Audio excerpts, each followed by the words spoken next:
Bueno, gracias Carolina, bueno, gracias a todos ustedes por la invitación. No es lo ideal comunicarse por estas vías, pero hemos tenido que aprender a transformar que nuestras relaciones pasan a estar mediadas por estas tecnologías y algo tendrá que ver con lo que vamos a hablar.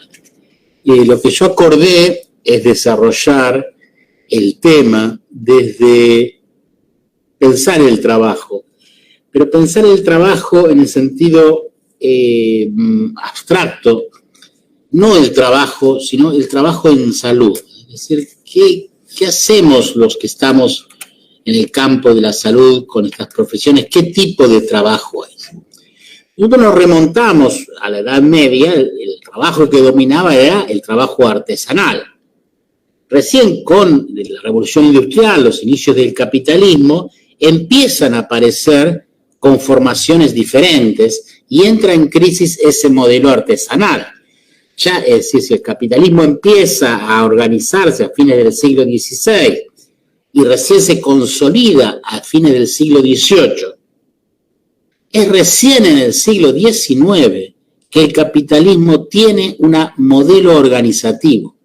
Es decir, que el capitalismo está casi 3 siglos entre que inicia hasta que se consolida en tener una teoría organizativa, que era una mirada sobre el trabajo, sobre las formas de organización y sobre la forma de dirección, que se consiguen a fines de 1800 con Taylor, Fayol, Ford, que van a organizar el trabajo industrial y que básicamente va a ser tomado también por las universidades en una forma de enseñar. ¿A dónde voy con eso? Es que a partir de esa cuestión, el trabajo, lo que se entiende por trabajo, es lo que se desarrolla en función del modelo industrial. La pregunta es, ¿el trabajar en instituciones de salud es trabajar en la industria?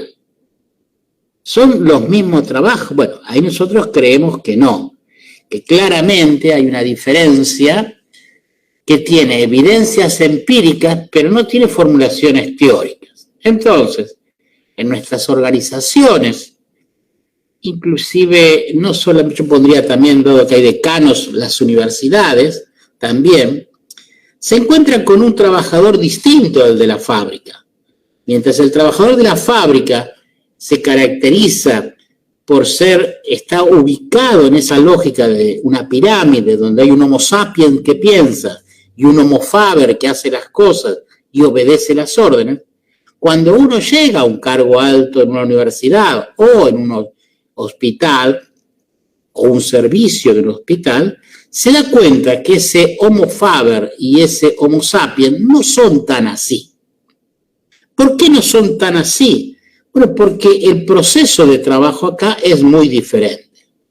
Nosotros venimos fundamentalmente en la cultura occidental, nuestras referencias epistemológicas provienen del idealismo, es decir, provienen de las formulaciones del eje fuerte de la filosofía idealista, que son Descartes, Kant y Hegel, que trabajan sobre una matriz donde hay un sujeto que interactúa con un objeto. Descartes fue muy valiente al romper con la iglesia y decir, bueno, pienso, luego existo, y entonces funda la subjetividad. Hasta ese momento éramos cosas que había puesto Dios en la tierra.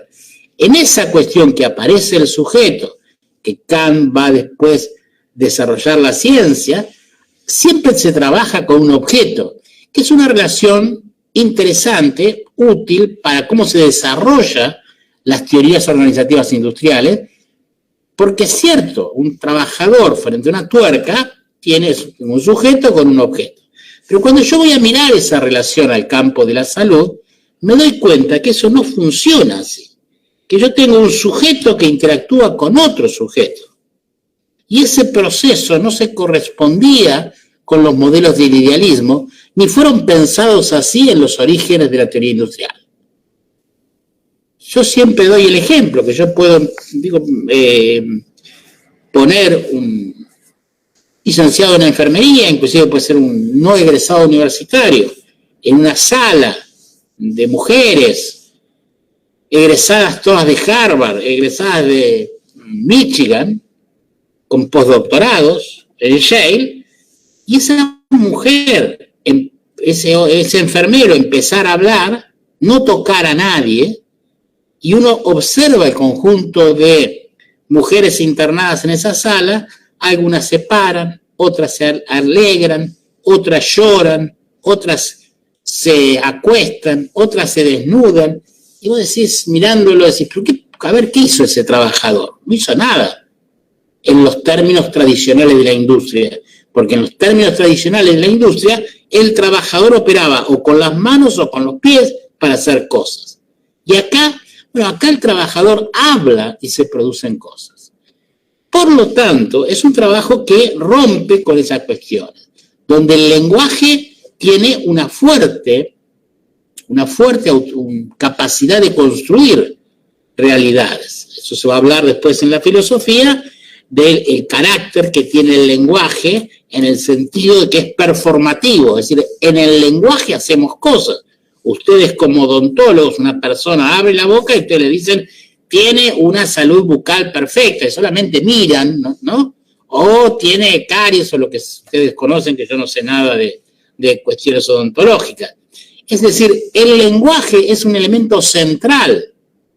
Así como en la fábrica Taylor había prohibido el hablar y que la palabra solo circulaba por escrito, en las instituciones de salud el lenguaje es central para acordar el trabajo entre los equipos, para tratar con la gente. La gente cuando nos consulta nos cuenta sus cuestiones. Entonces tenemos un elemento que fue omitido en los inicios de la teoría general de la administración, cuando empieza a pensarse cómo organizar esos trabajos. Luego de su evolución, el proceso industrial, lo que fue incorporando maquinarias. Esas maquinarias lo que fueron logrando es el desplazamiento de los trabajadores, es decir, que las fábricas se transformaron en modelos capital intensivo. Eso le producía a el dueño un aumento de la eficacia y la eficiencia. Aumentaba la rentabilidad. Puede gustarnos o no gustarnos, pero es un dato objetivo. Pero cuando yo quiero trasladar eso a las organizaciones sociales, y voy a hablar de salud y educación, me doy cuenta que no es que colocando máquinas yo produzco mejor producto. Ahí me doy cuenta que el encuentro entre personas y una buena escucha es un elemento fundamental. Por lo tanto, digo, en las áreas sociales, educación y salud, no es necesariamente el capital lo que favorece mejor producción, sino que es un recurso, un trabajador, son personas que trabajan. Y son personas que hacen cosas con palabras, a diferencia del trabajador industrial que hacía cosas con las manos o con los pies. Entonces ahí cambia totalmente y además es importante el reencuentro. Entonces empieza a producirse el trabajo bien a escala relacional, con lo cual no me sirven los modelos industriales y tengo que remontarme a la Edad Media, donde ver cómo esos modelos artesanales, que eran la única forma de producción que había en la Edad Media, se determina como el modelo a seguir. Es decir, que las áreas sociales bien hechas no encuentran en los modelos industriales algo a seguir, sino en los modelos artesanales. Esto está recuperado recientemente por un sociólogo americano que es Richard Sennett, que está en un libro que se llama El Artesano, que conforma una trilogía que es el Homo Faber. Sennett fue discípulo de Hannah Arendt, que a su vez fue discípulo de Heidegger, que viene con toda una estructura de la importancia del lenguaje. Entonces, Sennett va a decir, ojo, que el trabajador industrial no alcanza a responder las características de todos los trabajadores. Hay un trabajo, que es un trabajo profesional, sobre todo en las áreas de salud y educación, que hecho en carácter artesanal tiene un valor muy importante. Así como nosotros vimos que el proceso de repetición en la fábrica producía alienación. Están los clásicos películas de Chaplin en tiempos modernos, La clase obrera va al paraíso en los 60-70 o en los 90 Recursos humanos, donde el trabajo repetitivo produce la alienación, la enajenación del trabajador.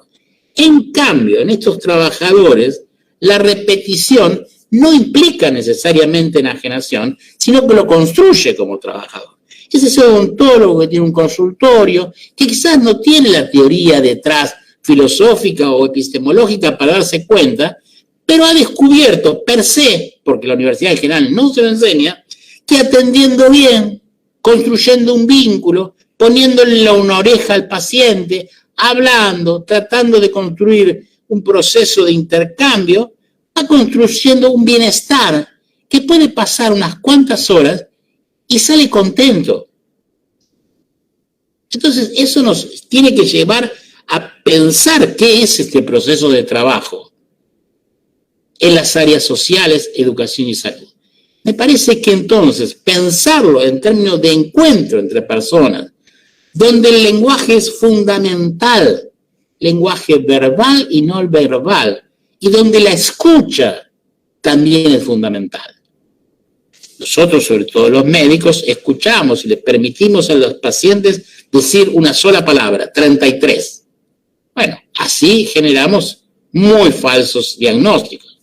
Acá lo ideal no solamente es escuchar al paciente, sino conocer a su familia, es decir, conocer dónde vive, es decir, le damos un carácter mucho más humano, un carácter de humanización y un carácter artesanal al proceso de trabajo.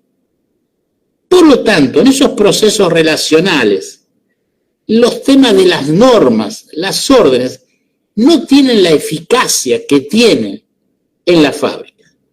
Y esto está descrito ya no a nivel del trabajo, sino a nivel de la organización, por una persona, un ingeniero que viene del mundo industrial, que viene del mundo de las empresas, que es Henry Mintzberg, que es un canadiense, que él planteó en un momento, sale a hacer una investigación allá por fines de los 80, en la cual dice, bueno, ¿cómo son las organizaciones del mundo occidental?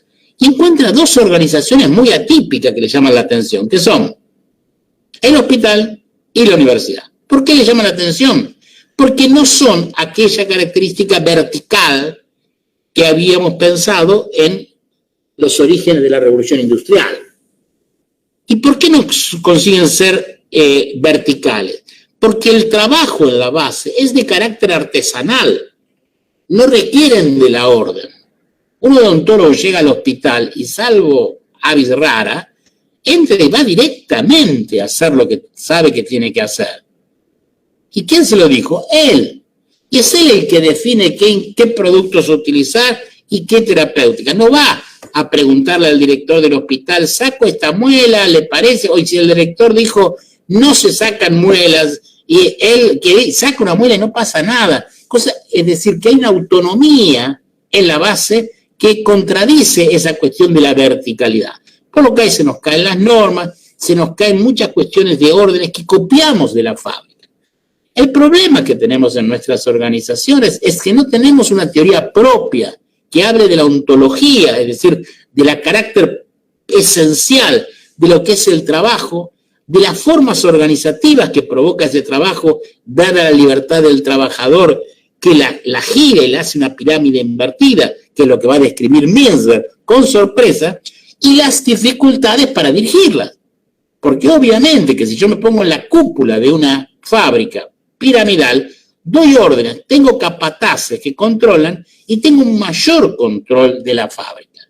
Pero cuando voy a ser decano de una facultad o director de un hospital, me doy cuenta que estoy mucho más limitado. En la universidad yo puedo decir, no se puede dar bibliografía de tal autor. Puede resolverlo el Consejo Superior, el Ministerio de Educación, y puede haber un docente que reparta perfectamente esa bibliografía que está prohibida por los estatutos.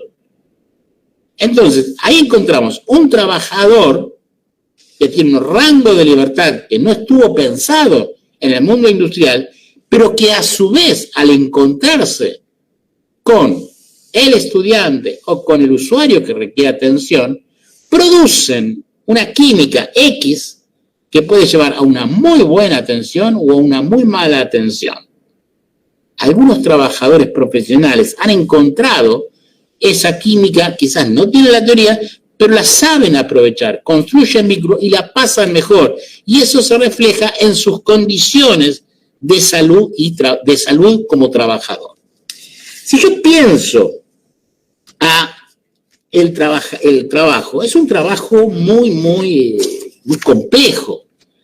Por ejemplo, Adam Smith, cuando hace Las riquezas de las naciones, el libro, que es un libro que se toma como referencia para los inicios del capitalismo, plantea que si todo lo que esté sujeto a interpretaciones no es válido, no sirve. ¿Por qué? Porque Adam Smith está pensando en la cuestión de la tangibilidad, está pensando en mercancías. Y muchas cosas que nosotros hacemos en el campo de la salud no es tangible. Yo no puedo llevarme a mi casa una guardia, una consulta, que es lo que hago. Cosa que en el campo industrial sí, hago tuercas, hago tornillos, hago autos, ropa, pullover, sombrero, lo que sea. Al perderse esa tangibilidad, no es un hecho menor. Y si no, piensen, cuando sus hijos les preguntan de qué trabajan, la dificultad que tienen de entender el trabajo de ustedes. No quizás el odontólogo porque puede explicar que saca un diente o pone algo, pero si no, no es fácil y entienden mucho mejor a los padres que están en el mundo industrial que los que trabajan en estas áreas sociales. Trabajamos con una definición de salud que, si tomamos la de la Organización Mundial de la Salud, es imposible de encontrar evidencia empírica. El estado de bienestar biopsíquico y social. No hay persona, y me incluyo, que tenga esas características. Es decir, que trabajamos con modelos organizativos de gestión y de trabajo que no tienen matriz epistemológica, una definición de salud que no resulta muy amigable para encontrar evidencia en estas cuestiones, pero además nos encontramos con una cosa muy loca, que el objeto interactúa. Es decir, que en una casa que hace muebles, la madera que entra en el proceso de distribución entre los trabajadores está destinada a hacer lo que el trabajador decida. No es que la madera llega y se autoclasifica. No es que la madera entra a una línea de producción y dice, no, yo quiero ser tapa de una mesa que vaya a un living en el centro de Bogotá. No, yo quiero ser una silla que vaya a Medellín. No. El objeto no interactúa. En cambio, nosotros en el campo de la salud y en el campo de la educación enfrentamos un objeto que interactúa, un objeto que se clasifica, autoclasifica, un objeto entre comillas, que se autodiagnostica. Es decir, ese sujeto que es considerado como objeto con un error grosero epistemológico, entra a nuestro consultorio y ya viene con una convicción. Y muchas veces la persona cambia de profesional porque está convencido de que tiene otra cuestión. Esa cuestión de que el objeto interactúe es muy fuerte. Otro error que tenemos es el de pensar que los consultorios son el primer nivel de atención. No, es falso. El primer nivel de atención, y esto viene de la antropología médica, está dado por el grupo familiar o el grupo doméstico. Es la familia la que define si se consulta a un profesional o no. Es la familia que deriva a buscar a tal o cual odontólogo. Pero también es esa misma familia que evalúa si la medicación que le dio el odontólogo es correcta o no, sin tener ninguna formación farmacológica. Y pueden indicar eso. Y en eso la familia ahí tiene un rol muy importante la mujer. En esa función asignada histórica y culturalmente de cuidado. Entonces empiezan a aparecer muchas cuestiones que desestructuran, que es lo que yo quiero transmitirle, esta idea del trabajo y de las formas organizativas que tomamos de la industria y queremos extrapolar al campo, estos campos de la educación o el campo de la salud. No tienen nada que ver. Estamos obligados a pensar teorías nuevas para estos campos porque no cierran. ¿Eso cómo se comprueba? Se comprueba viendo la queja del trabajador de la base y el grado de angustia de quien dirige. Es decir, el que dirige piensa que es una maldición que le tocó haber dirigido esa cuestión, y el que trabaja entiende que todo lo que tiene encima son los ineptos para dirigir y que la única solución va a ser cuando él llegue a ese cargo. Es de aquí que él llega a su cargo y no tiene diferencias con los demás. Entonces ahí tenemos que preguntarnos que es una noción muy compleja. Para mí, dirigir estas organizaciones de salud o estas organizaciones educativas, y yo trabajo y he tenido cargo de decano en la universidad, son trabajos muy complejos por la autonomía que tienen estos trabajadores. Pero el trabajo también es un trabajo muy complejo, el trabajo de la base, diríamos. ¿Por qué? Y porque es un trabajo que me permite a mí poner dimensiones que son impensables en otro trabajo de la sociedad. Por ejemplo, yo puedo poner emociones, puedo poner ideología y puedo poner creencias.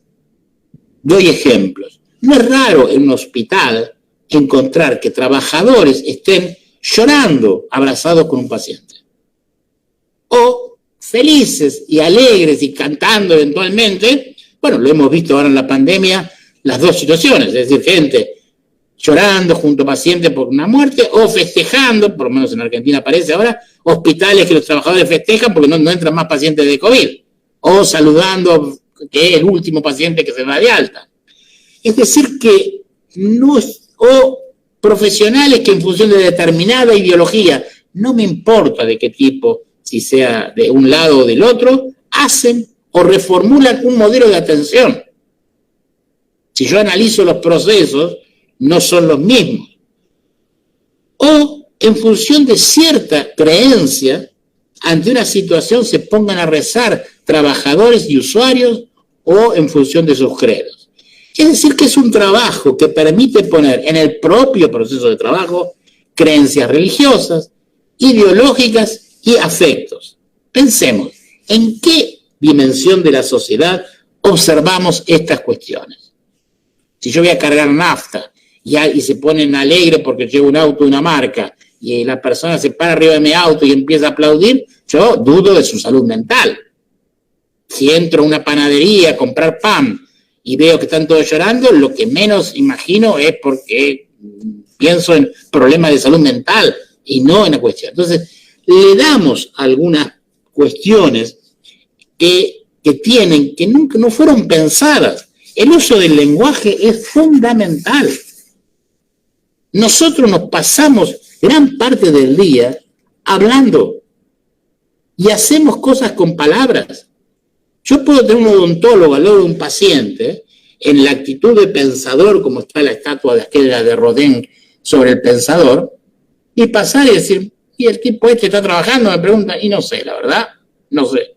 Está pensando. Ahora, si está pensando en el paciente o están pensando a dónde se va de vacaciones o qué auto se va a comprar, no lo sé. Ahora, ese mismo odontólogo lo puedo ver en un bar cerca del hospital, charlando con otros dos, y tampoco puedo afirmar que no esté trabajando, porque puede ser que estén tomando algo y entre algo le dice, che, viste al paciente y no es tal cosa. O darse la locura que un domingo estén caminando por un shopping, por ejemplo, se cruzan y trabajen. Es decir, a diferencia de aquel trabajador que Chaplin, en tiempos modernos, lo desestructura el capataz al salirse de la línea de producción, donde el trabajador tenía que estar en un lugar, tenía que tener una X unidad de producción, acá el trabajador se transforma en un trabajador nómade. No sé bien dónde trabaja. Y ahí viene la dificultad de medir las producciones, donde seguimos tomando modelos del mundo industrial sin entender cuál es la naturaleza del proceso de trabajo. Y la naturaleza del proceso de trabajo es el encuentro con un otro, donde el lenguaje verbal y no verbal es fundamental, donde el lenguaje no entra como una explicación, sino que entra como una interpretación. Ya no es solamente lo que yo le digo, sino lo que el otro interpreta y lo que yo interpreto de lo que el otro. Y ahí se produce una comunicación, buena o mala, que es fundamental para el resultado que tenemos en el proceso de atención. Pregunto, ¿hemos sido formados en nuestros transcursos por las instituciones educativas de la capacidad que tiene el lenguaje y la comunicación con los pacientes? En general, no. En general, lo peor todavía es que utilizamos viejos paradigmas de la comunicación como emisor, mensaje, receptor. Eso es un paradigma que viene de la física. Se puede utilizar con los materiales, pero no hay evidencia de que eso funcione entre los humanos. Me permito hacerles una broma y decirle, vean si su pareja funciona en esta lógica de emisor, mensaje, receptor. Si eso funcionara, yo les pediría que se comuniquen conmigo, porque me encantaría hacer una tesis postdoctoral, cómo logran eso, que su pareja funcione en esa dinámica. Son conversaciones, por eso se dice que estas organizaciones son red de conversaciones. Y lo que importa es cómo armamos conversaciones de alta calidad. ¿Qué significa de alta calidad? Que lo que se hable y lo que se diga estén muy fuertemente relacionados.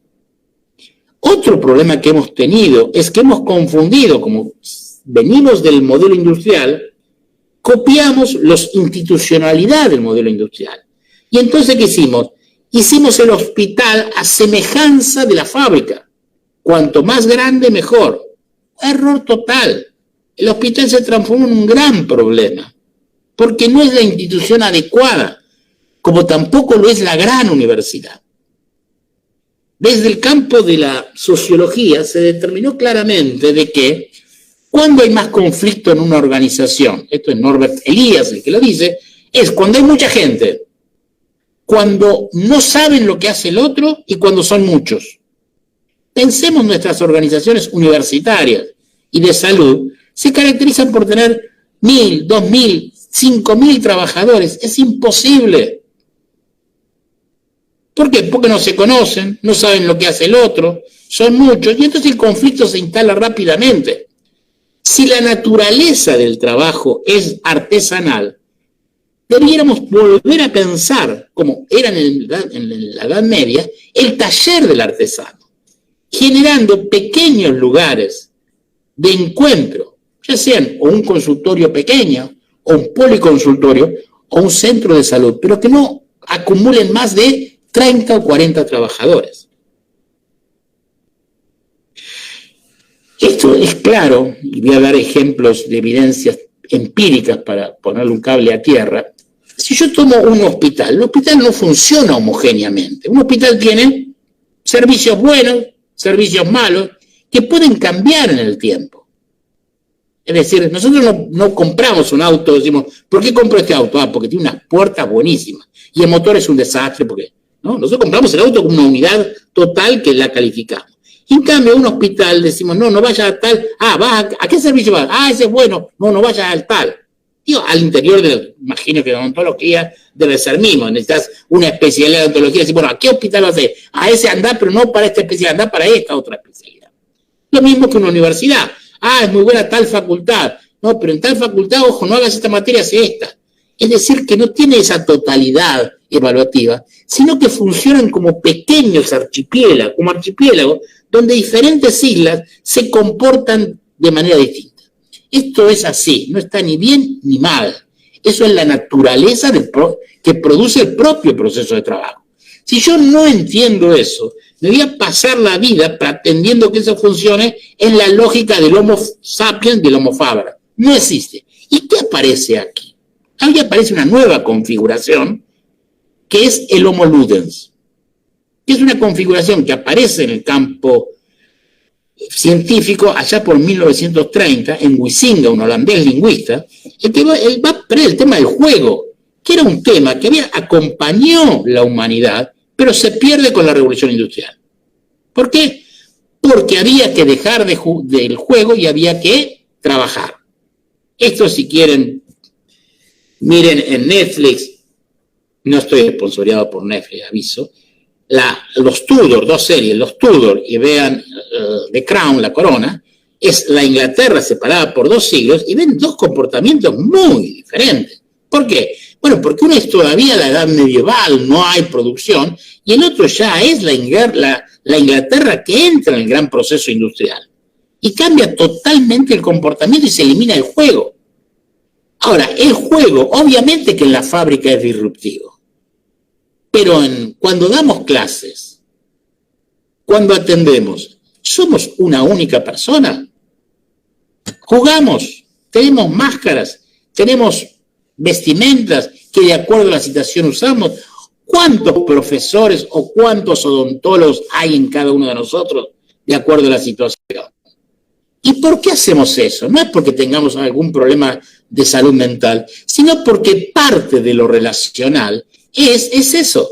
Como padres, como pareja, tenemos distintos personajes, distintas caretas, máscaras y distintos ropajes que utilizamos simbólicamente para producir ciertos efectos que hacen parte del juego que hacemos como el Homo Ludens. Entonces, no es solamente Homo sapiens y Homo faber, sino hay una importancia del Homo Ludens que no fue ocupando espacio de nuestras formaciones, pero que es central para entender por qué las cosas son así.